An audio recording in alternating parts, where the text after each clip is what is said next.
গছতে গৈ গৈ বহাগী পালেহি ফুলিলে ভেবেলী লতা কৈ নকৈ থাকোঁতে উৰকে নপৰে ৰঙালী বিহুৰে কথা। বিহুলৈ মাত্ৰ মাজত 2টা দিন আমি ধুনীয়াকৈ সাজি কাচি বশিষ্ঠ মন্দিৰলৈ গ'লোঁ এটি নতুন ভিডিঅ' বনাবৰ বাবে। আৰু আমি ইয়াতে সকলোৱে লগ হ'লোঁ ছোৱালীকেইজনী। আমাৰ বাৰু ভিডিঅ' চংটোত ছোৱালীয়ে থাকিব, বাকী ল'ৰা নাথাকে বাৰু। আপোনালোকে ভিডিঅ'টো কমপ্লিট হৈ আপলোড কৰিলে গম পাব বাৰু। এয়া আমি পাহাৰৰ ওপৰলৈ গৈ আছোঁ, এটা ধুনীয়া জেগা এডোখৰলৈ। ভালকৈ ল'লে ভাল লাগে। আৰু ভিডিঅ' এটা বনাব হ'লে আমি বহুত কষ্ট কৰা যায় যিহেতু, আৰু কষ্টৰ ফলত এটা ধুনীয়া ভিডিঅ' পোৱা যায়। আৰু এয়া আমি অলপমান চেষ্টা কৰিছোঁ বাৰু। আৰু এইফালে হ'ল আমাৰ এইজন কেমেৰামেন। আৰু ভিডিঅ'ৰ মাজে মাজে 2-1 ফটো নুঠা নহয়, উঠিছোঁ বাৰু।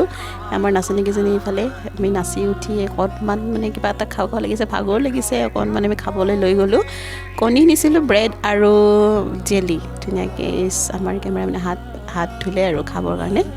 এইফালে গোটেইকেইজনী একদম পূৰা ভাগৰি জুগৰি অৱস্থাত। ভিডিঅ'টো এইখিনিতে সামৰিছোঁ, আৰু নতুন ভিডিঅ'ত লগ পোৱাৰ আশাৰে লগতে আপোনালোকে চেনেলটো ছাবস্ক্ৰাইব কৰি ৰাখক। যেতিয়া নতুন ভিডিঅ'টো দিম আপোনালোকে তেতিয়া চাব পাৰিব। ধন্যবাদ।